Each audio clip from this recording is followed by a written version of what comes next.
So I've been meaning to start my YouTube channel for quite some while now, and I've always been asking myself what would probably be the best way to start off. And since these are kind of what got me started, CNC machining training weapons for HEMA, I think I will take you on a journey on how I make a wooden Dussack from ash wood. So bear with me, and if you like, come with me and enjoy. So that is what all Dussacks start as.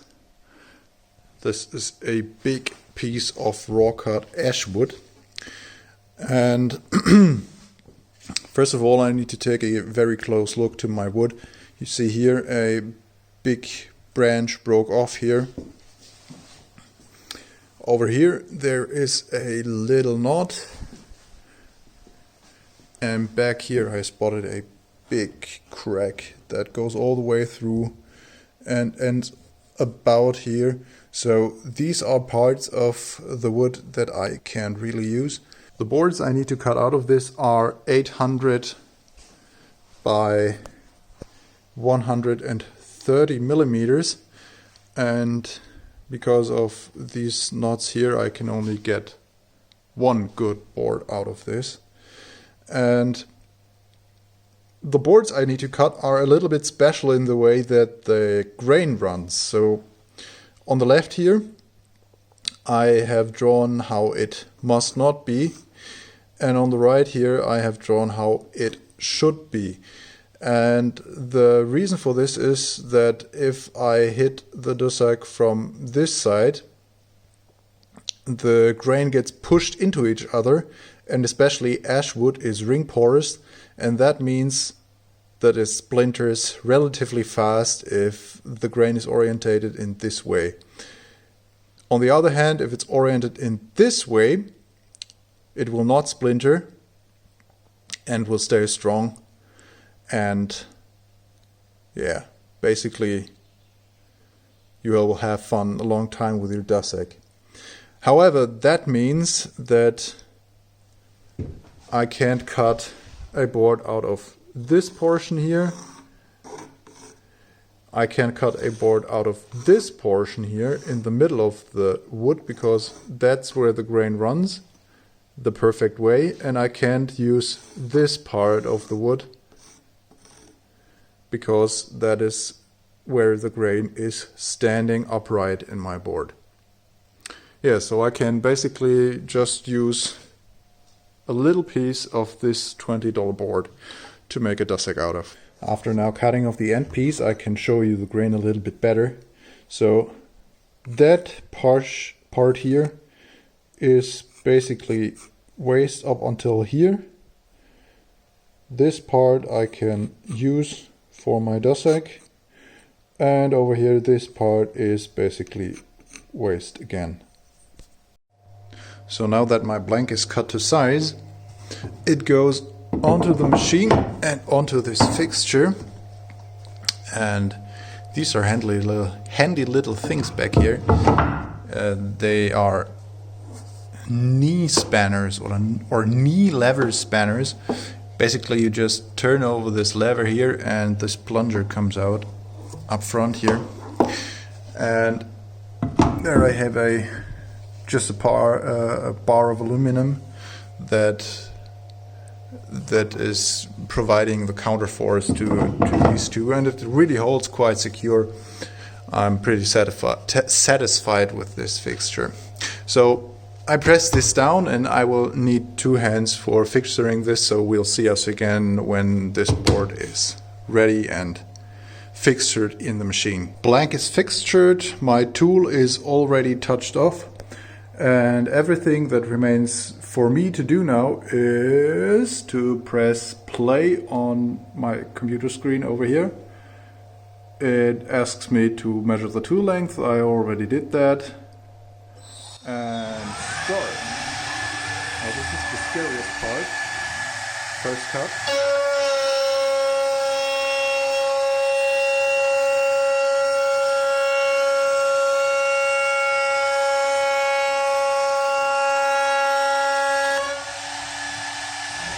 So now I just take off a block of material to plane it down.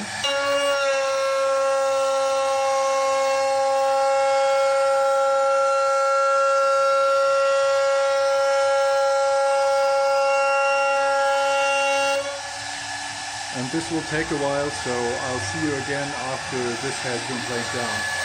The surface has now been planed down, and the next step is to make a reference surface for my operation 2, because I need to flip this around so I can get to working on the back side of it, because of course there is a fillet on both sides of my Dussack. And yeah, that's what will be machined now, so I will hit play again. And it starts all over again.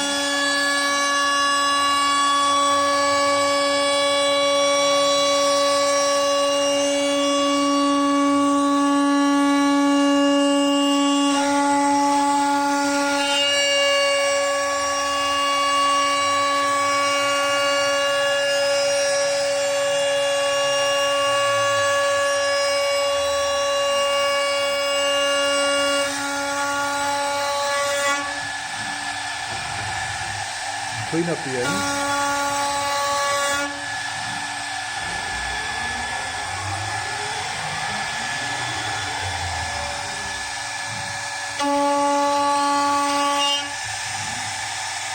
And now for a 2D contour toolpath to clear up the contour of this and to make a nice finish.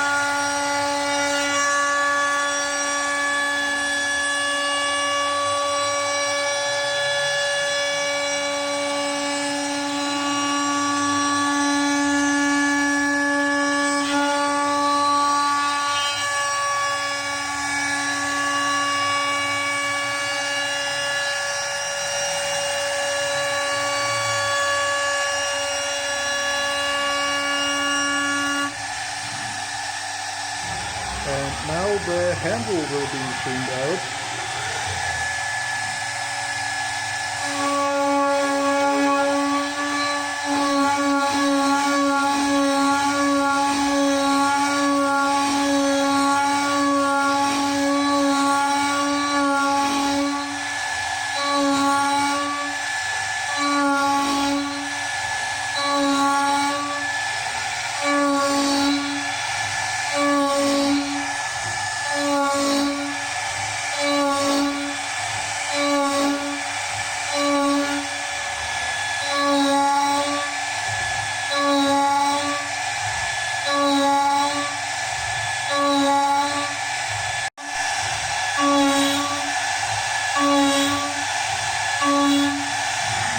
So we finished roughing, and now a 2D contour for cleanup.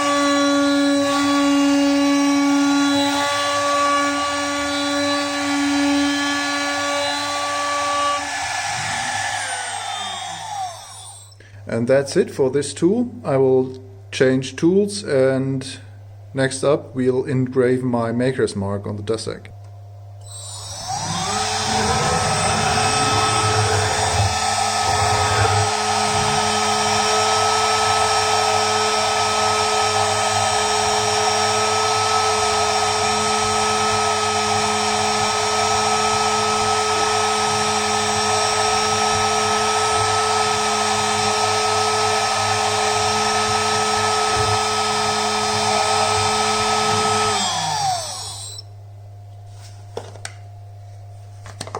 So that was engraving the Jester's cap, my maker's mark on there. Pretty nice. We now have a 10mm ball end mill in the spindle, which I will be using to interpolate the fillet on the Dussack. And this is what takes up most of the machine time on op 1. So I will just hit play again. It asked me to measure the tool. I already did that.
So the machine just finished, and that's basically it for operation 1.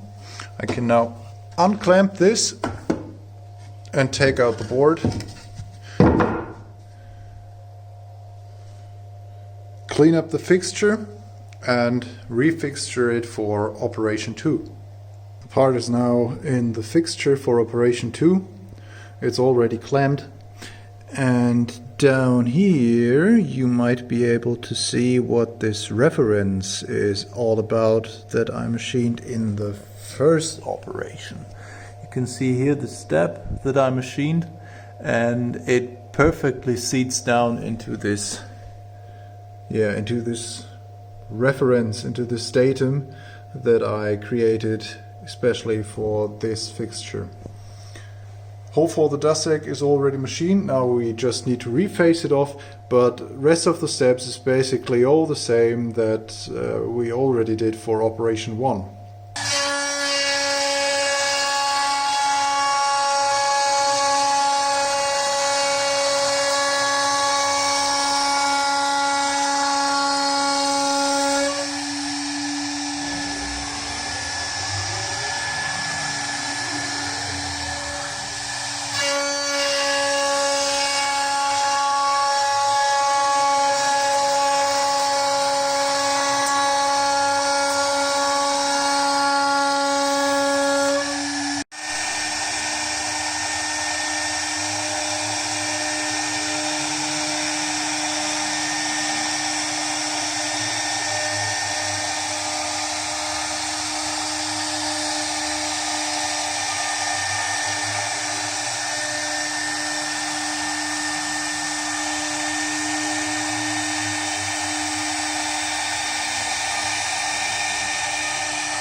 Up 2 is almost finished.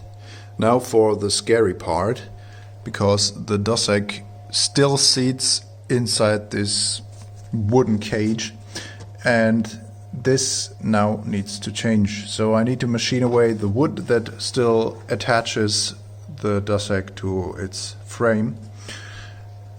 And since this part is a little scary, I will start off not filming so I can focus on pressing escape when needed. So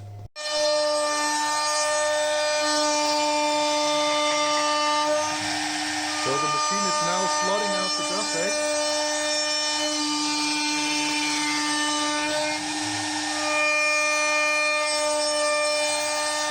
But still leaving tabs to hold the Dussack in place.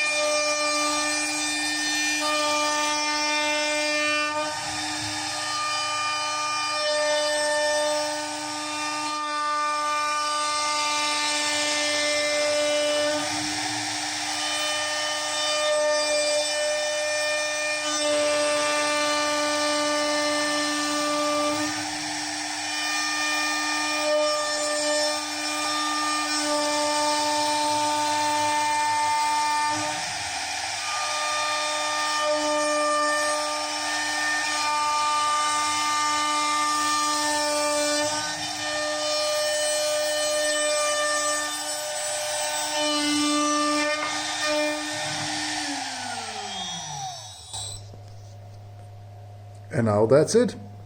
You can see down here the tabs that the machine left. These are now for me to break off. We can now unclamp the part and take it off the machine.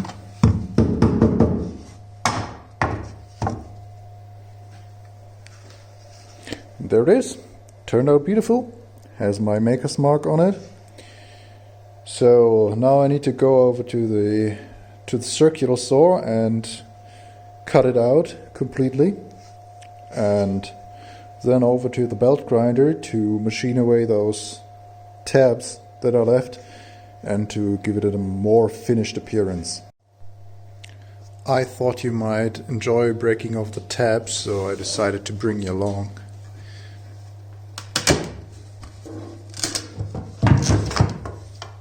satisfying. At least for me, it's satisfying to break off the tabs here. Less so with one hand, but kind of marks the end of a chapter in the building of a Dussack. So yeah, now we head over there to the belt grinder.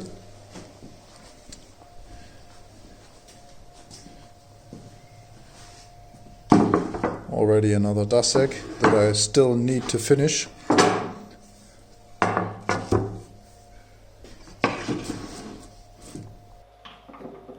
So you guys might realize both my hands are free. Yeah, that's right, I brought a camera stand. Last time I went home after I ground off the tabs here, so that part will be missing in the video. However, I will bring you along for the finish grinding here, and I think that'll do for my first video.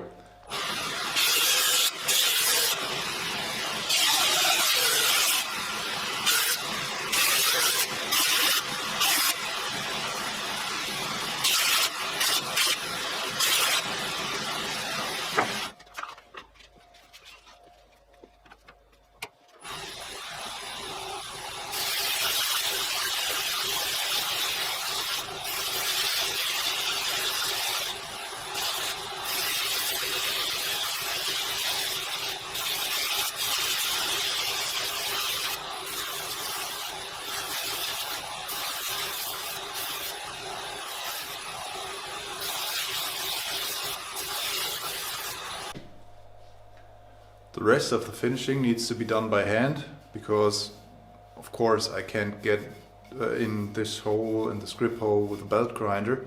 So I need to do this with a half round file and just work out all the leftover burrs and edges and just round it off very nicely.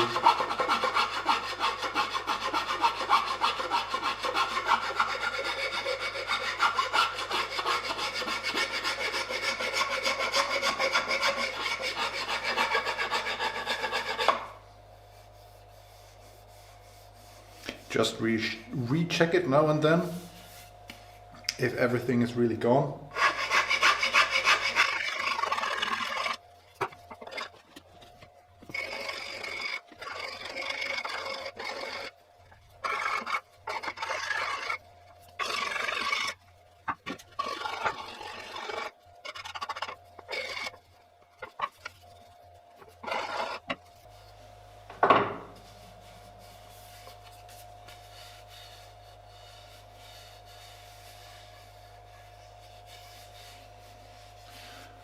And that's about all I can do with a hand file. So I will now go over to using 120 grit sandpaper.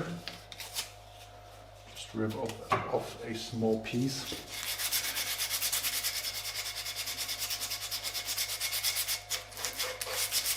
And now I will grind out all the imperfections still left after filing.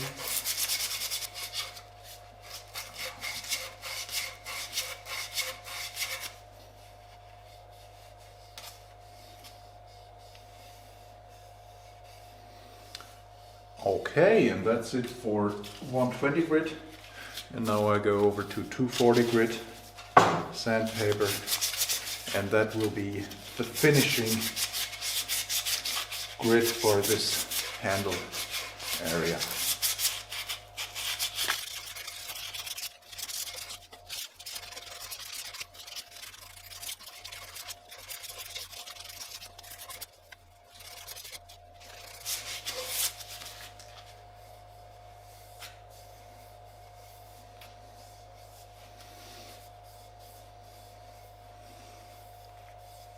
Okay, I'm pretty satisfied with how this turned out, and I would call this Dussack to be finished, and now it's up for oiling. Now for the part that I personally enjoy the most, which is of course oiling the Dussack, since it marks the last step in the making of a Dussack. And that is just boiled linseed oil that I will dab onto this Dussack in a very generous amount. Now just take a rag and oil the whole Dussack, and you see how the color changes. Oh, I really like this. It really pops out the grain of the wood, and this really makes my heart jump every time.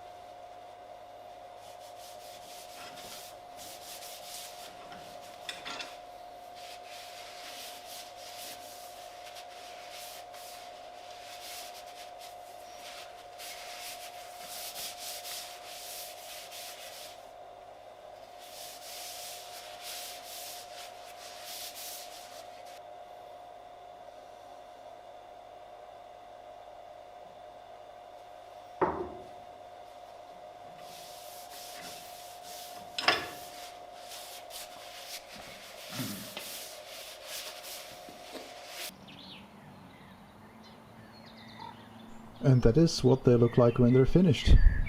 2 beautiful ashwood Dussacks ready for shipping. And in fact, these 2 really are for sale. All that remains for me to say now is thanks for following me along in the making of these Dussacks.